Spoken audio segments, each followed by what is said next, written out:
everybody, my name is CyberAqua and welcome back to Fallen Heroes Rebirth. Heroes Fallen Rebirth? What? No. Oh wait, Fallen Hero Rebirth.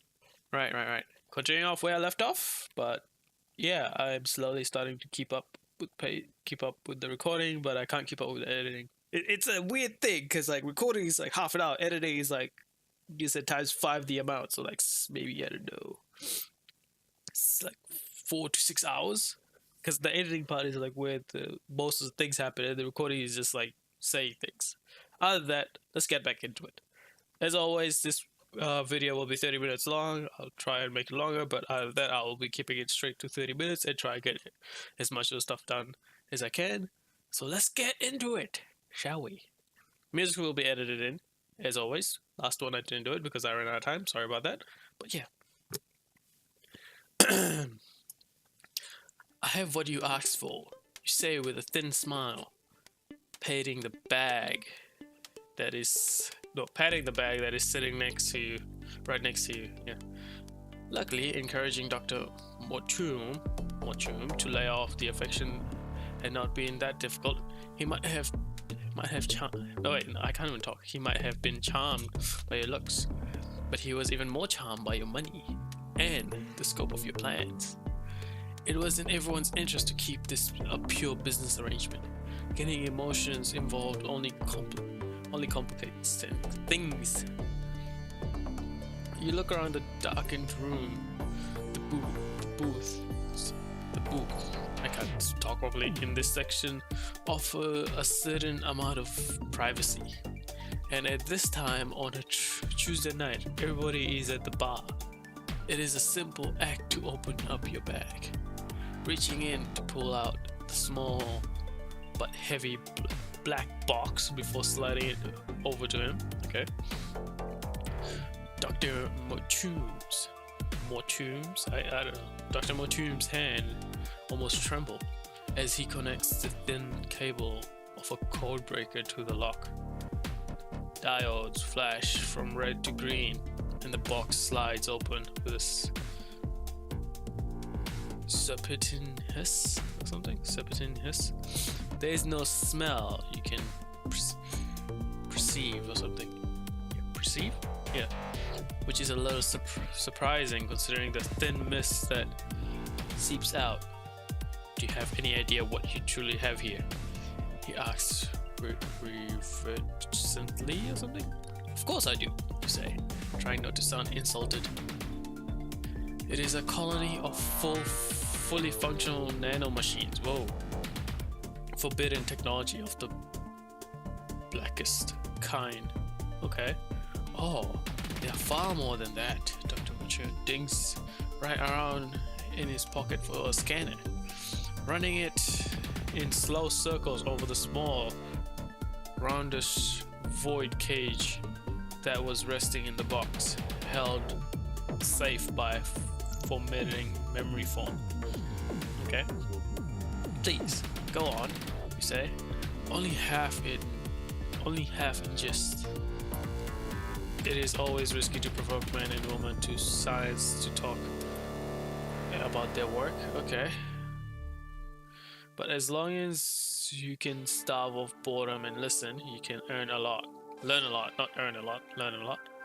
You know that Dr. Matrum, I don't know, underestimates the extent of your knowledge, but you never deterred him or something from that notion. You learn more that way. They are nanovores. Nanovores? Monsieur, a forbidden weapon from the battlefields of the Gulf. To possess just a small sample is a crime against humanity. Well, okay. Wherever did you find such a thing? That is my business, and you know it. Your smile reveals nothing, and you spit your drink for good measure. Okay. Why would you do that? I guess that's how the world goes. He doesn't need to know that story. It's ancient history. Almost a decade ago, you helped contain one of the largest nano strikes on American soil. As a would-be conqueror fell victim to his own scheme, it took everything you had to tap into the rudimentary mind that controlled the swarm, holding it in place long enough for the Rangers of today to destroy them. A small sample was captured and kept held secure in void cage, rendered intact. Is it inert? Rendered inert. The hope was to develop a countermeasure in case of the War of the Gulf grew to encompass the world. Okay. With the arrival of peace and the ban on nano research, it has been left on a dusty shelf in the secure storage facility of the Rangers headquarters. I suppose it does not matter, he says.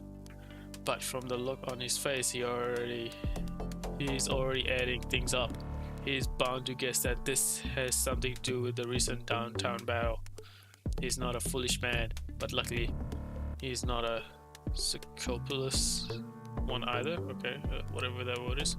You think they're possibly to reprogram them? Could they attack inorganic instead of organic matter? You need a weapon of war, not a murder.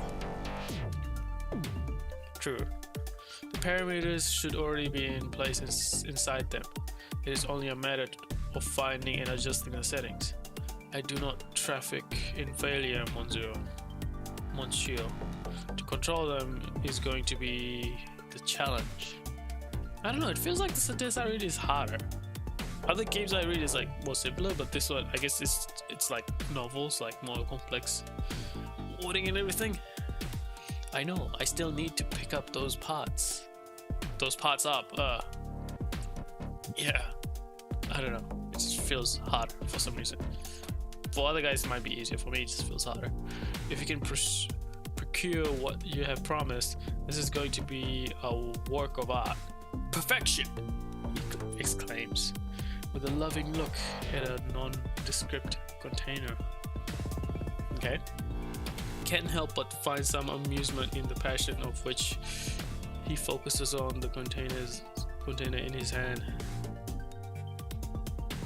Okay, that is the reason why most mad scientists are single, you suppose. If you devote your life to science, there is little room for anything else. That is true, if you devote something to that. But then you can, once you succeed, you can go into other things, right? I guess, I don't know. I don't understand that much properly anyway. And it will work accordingly to our specifications. You ask, leaning forward a little. You would never admit it openly, but part of you is jealous of the way he can invest himself in something. It has been a long time since you felt that passionately about anything. It will surpass your wildest expectation, Monsieur. He shakes the hand you hold out for him, and you smile again to surpass the shiver down your spine. 4 weeks from now, and it will be ready for testing, if you deliver what you have promised in time. Your firm must have registered, because he quickly continues. It is impossible to get it done soon, on my honor. You sigh and empty your drink. I will hold you to the promise, Doctor. I am on a schedule here as well. You allow yourself to look worried. You know that he already suspects you are a go-between for somebody else. Perhaps someone with a limited patience. Perhaps you might get hurt if he delays. But the truth is, you do have a deadline. Every villain needs the grand plan, and you are no different in that respect. Some traditions are worth upholding. On to the next chapter. 2 weeks later. You never thought it would come to this when you drafted your plans. This part was always the bit you glossed over. ignored in the hope that it might somehow resolve itself once you got there. Working up the guts to possess one of the rangers and walking into the lion's den to steal one of the darkest secrets was easy compared to what you're about to do now. This goes against every single rule you've set for yourself to stay safe. In fact, you don't think you have done anything this stupid since the heartbreak incident. Exactly what you do not need to be thinking about right now. The phone feels like a dead weight in your hand. It's stolen, of course, hijacked along with the body you are wearing. The body belongs to a truck driver who moonlights for one of the less legit freight business in town, but it could have been anybody who had a phone with a cash card that wasn't tied to some form of ID, personal ID. It just couldn't be you. They would know. Of that, you are sure. Time to give them a call. Next! After a moment of hesitation, you punch in the number with surprisingly steady fingers. Even after all this time, you know you know it by heart. Yes. The voice at the other end is cool, polite, and familiar. And your hand starts shaking, despite your attempts to stay calm. Darn. Why couldn't it have been a stranger? You force yourself to swallow the nervous crack, threatening to break your voice into the spiral splinters. Okay, something like that. You can find CyberAqua in warehouse 34B down at the southern docks. It is not your voice. There's no way they could know. Right? Who are you? And how did you get this number? There's a reactive flinch from you as you hear the familiar tone harden, but it's on the other side of a phone, and you are beyond reach. Never mind about that. You try to sound bland and matter of fact. This is being recorded. You need to leave no clues. The important thing is that he won't be expecting you. Wait, what? You hang up the phone. Wait, you hang up in the middle of the sentence. Your thumb making the decision for you. You can't. You just can't. It will have to be enough. Your hand is shaking. Your thumb is still pressed hard against the screen. You don't want to remember this, especially not right now. It's in the past. Water under the bridge and all that. You don't want to remember. But the problem with this is with things like this is that the more you think about not thinking about it, the more it's gonna come crawling back to haunt you. Maybe you shouldn't have done this. Maybe you should have planned it safe. But it's too late now. Forcing your hand to unclench, you drop the phone to the ground, crushing it under your heel before kick the remaining over the side of the pier into the water below. Right. The call wouldn't have lasted long enough for them to retrace. At least, you hope that this is still the case. Taking one final deep breath of the damp harbor air, you leave your host with a memory of dropping the phone into the water.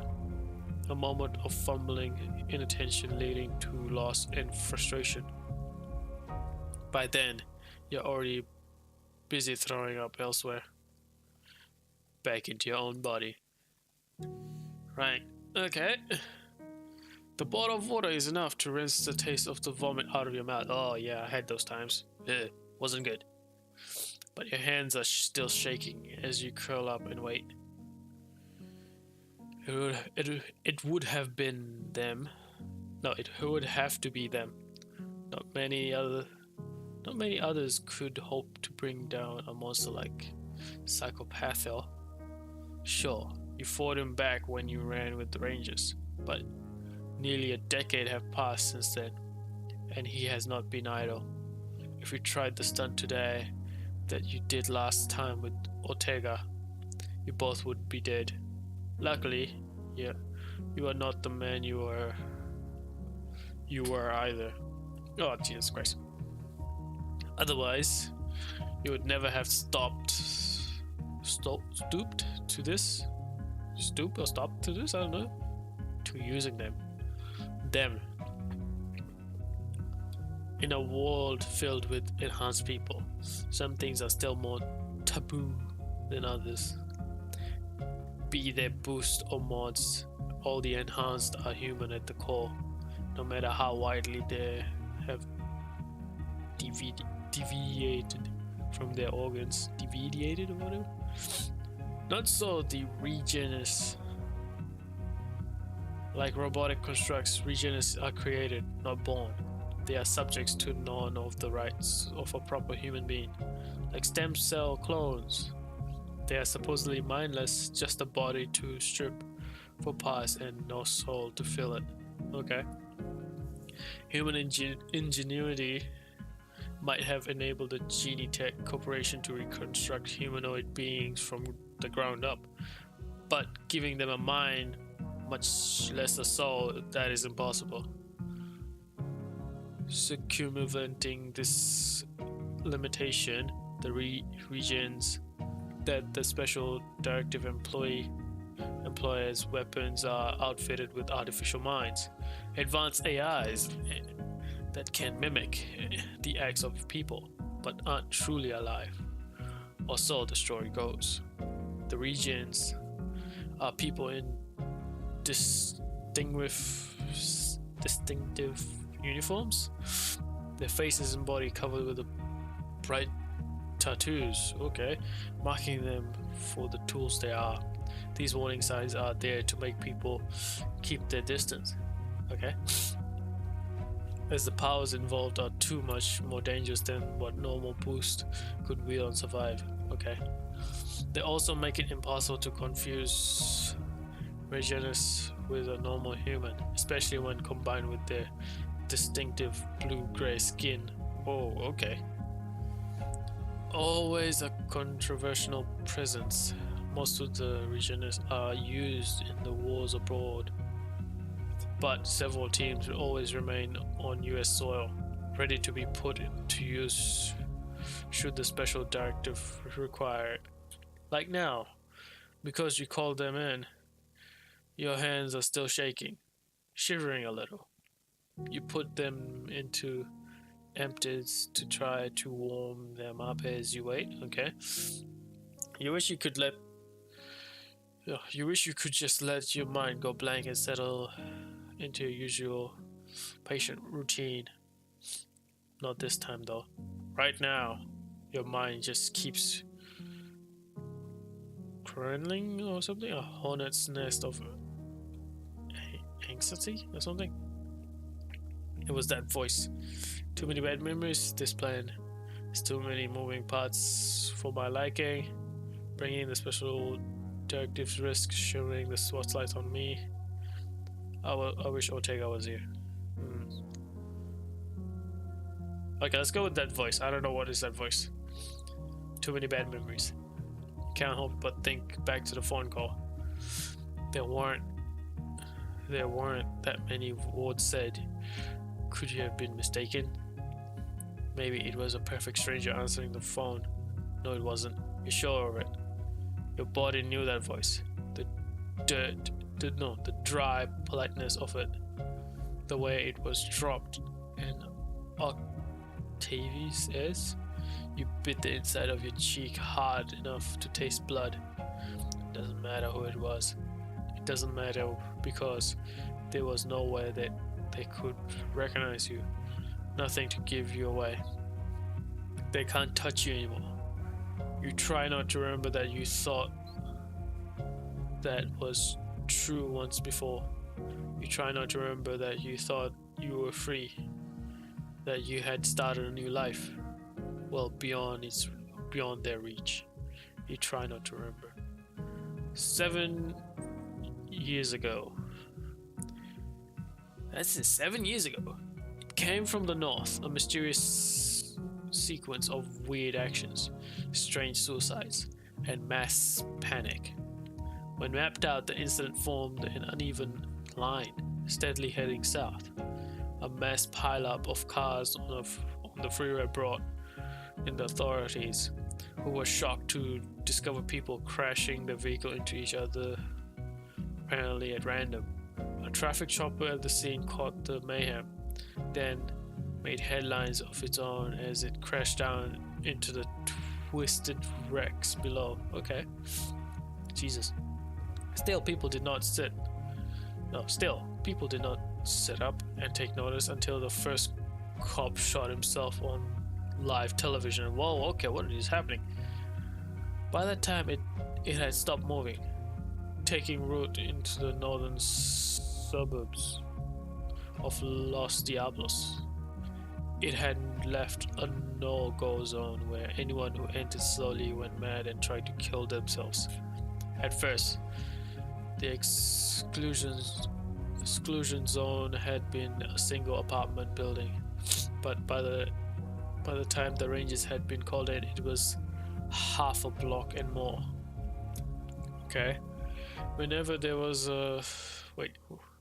whatever was in there was growing stronger, the lethal disquiet spreading further and further.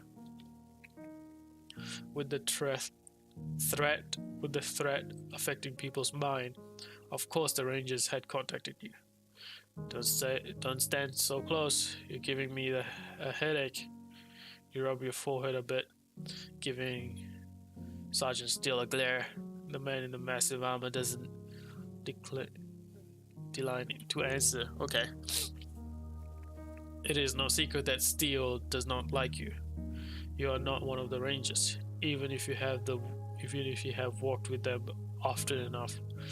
Not only that, you are a masked vigilante with a secret identity, and he has a hard time understanding why a hero would need such secrecy. You aren't about to eliminate him either. Give him a break. Sidestep. Okay. He's here to keep us safe. Wait. Anathema shoots you a smile. Okay. He might not exactly be your friend, but unlike Steele, Anathema likes you. Okay, and it's hard to dislike him. I don't know how to pronounce that name. Sorry. Being short, chubby, and bubbly, and invulnerable as they come. Safe, you say, starting to protest that nobody here is even remotely safe. A clap on the shoulder from Ortega makes you bite back your comment. Okay, he has returned from his talk with the officers in charge, looking as edgy and worried as you have ever seen him. Sorry about your head, but we don't have a choice here. The threat is probably telepathic in nature, and Steele's armor is the only thing that can provide a mobile dampener. Okay. There's no room for any argument in his words, and honestly, you were the only one making one because you were nervous. Unless someone wants to drive a truck up the stairs, Anathema says, with another smile in Ortega's direction. That was a bike, and I was going downstairs. Completely different situation. Ortega returns his smile.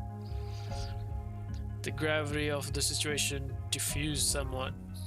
Do we have permission to get this show on the road then, Marshal? Steele doesn't smile. He rarely does. Instead, he fixes Ortega with a hard stare. Yeah, we do. The evacuation of the surrounding block is continuing, and Ortega keeps talking, but you have stopped listening. Your head is throbbing with a low-level toothache. Ortega is right about this thing being telepathic in nature. You can feel the pressure against your shields, even though you complain about Steel being around, that annoyance is at least a known thing.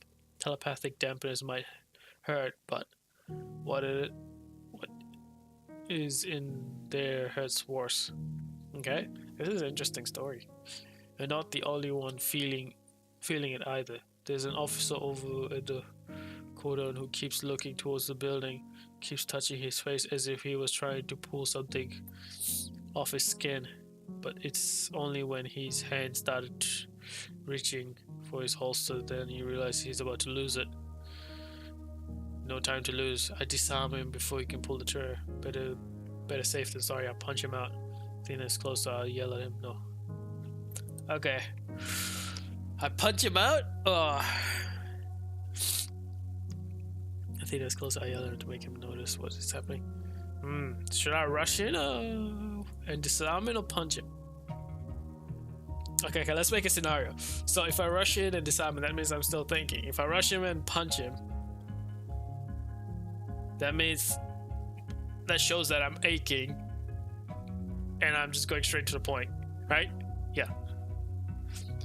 Your sidestep. After all, it takes no effect to vault over one of the parked cars and deck the officer with one swift blow to his head.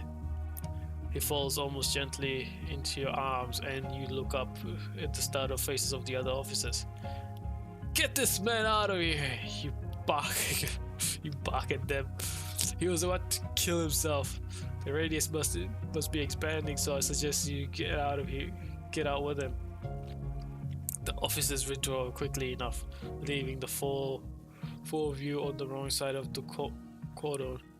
You don't think you're the only one feeling the pressure. All of you are crowding a little closer together. So no time to lose, I suppose. Ortega straightens up a little. Looking over at a distant apartment building, there's a light on. There's a light on in there, but you haven't seen any signs of movement since you got here. I still think we should bring the whole team in. And Athema is rubbing his hand a little, looking uncharacteristically disturbed. Whatever this thing is, it gets inside your head. That means we are the ones most suitable to deal with it. Ortega grimaces. Yeah, he doesn't look too eager either. It's my call. It was, but you are agreeing with it. Steel's armor have been fitted with telepathic dampeners, and it should protect him along with the rest of you. And Athema is invulnerable to damage, so even if he should get separated from Steel, he should be alright. And Ortega has an ace up his sleeve. Excuse me. That most people don't know about. He's an epileptic or something, and the most epileptics he's immune to telepathy. Oh, okay. It has something to do with the electrical storm in the brain that causes the seizures. There's enough statics in there to make nearly impossible to read his mind. Or, in this case, be influenced from the outside. Even standing next to him, you need to focus to realize that there is a man standing there at all. Okay. You can't sense him. Honestly, that's one of the reasons you like teaming up with him. You can relax your guard and not risk picking up unwanted thoughts. What are we waiting for then? You hate waiting, you always did. I wish you'd sit this one out, sidestep. Ortega and you had an argument about this earlier, as he wasn't sure your telepathic shield were up for the job. Nothing infuriates you quite as much as people trying to tell you they know what is best for you. But since he's looking for an answer, you have one for him. No, people are in danger. No, I can handle it. I'm curious as what it is. You need my help. Let's.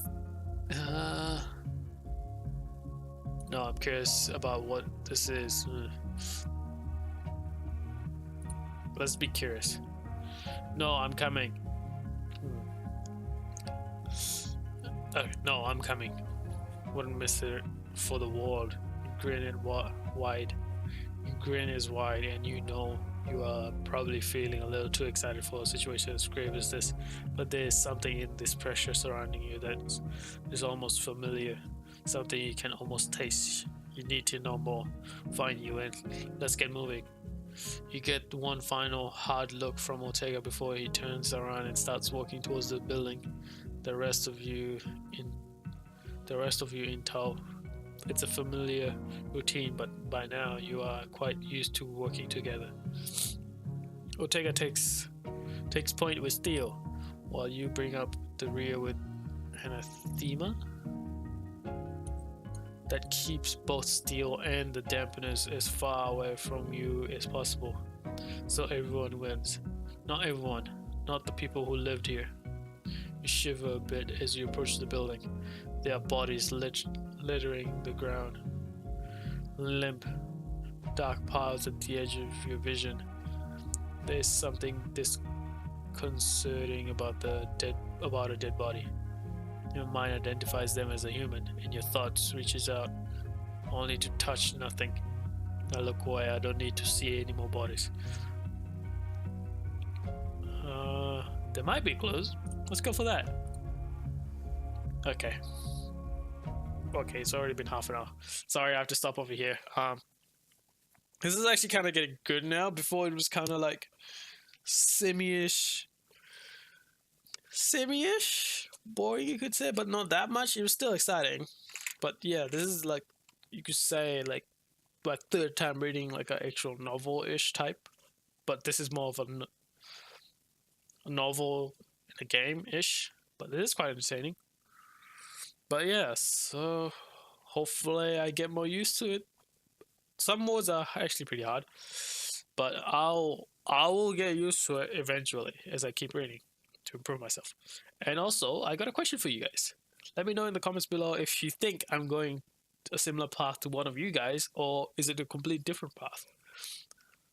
Yeah, so let me know. I'm pretty sure it could be a complete different path, though I'm still thinking that it may be a similar path to some of you guys that are watching. But yeah, let me know in the comments below. And thank you so much for watching this video. And as always, I'll see you guys in the next one. Bye bye.